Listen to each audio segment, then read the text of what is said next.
ഇവന്മാർക്ക് പെണ്ണ് സെറ്റ് ആവുന്നില്ല, ഇവന്മാർക്കൊക്കെ പെണ്ണ് സെറ്റ് ആവും. എന്നിട്ട് മറ്റേ പാട്ടും ഞാൻ അങ്ങനെ കുറെ റീല് കണ്ടു. ഇവർ ക്രിയേറ്റ് ചെയ്യുന്ന റീൽസ് കണ്ടന്റ് കണ്ടിട്ടാണ് നമ്മൾ അവരെ ജഡ്ജ് ചെയ്യുന്നത്. അവർ ഹാപ്പി ആയിട്ടായിരിക്കും ജീവിക്കുന്നത്. വർക്കായി പോയത് നോക്ക് ബസ് കണ്ടക്ടർ. അതാണ് പ്രശ്നം, അതാണ് പോയിന്റ്.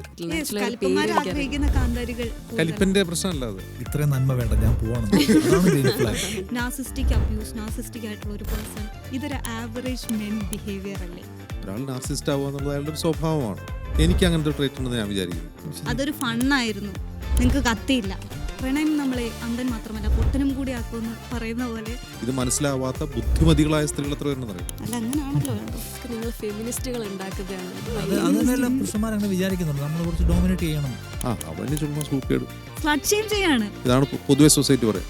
ആ പരിപാടിക്ക് ഇപ്പൊ റവന്യൂ വരാൻ തുടങ്ങി. ദിലീപും മഞ്ജു വാര്യരും ചെയ്യുന്നത് തീരെ സോഷ്യൽ മീഡിയക്ക് ഇഷ്ടപ്പെട്ടിട്ടില്ലല്ലോ. ആ പറയുന്നവരൊക്കെ നാർസിസ്റ്റുകളായിരിക്കും.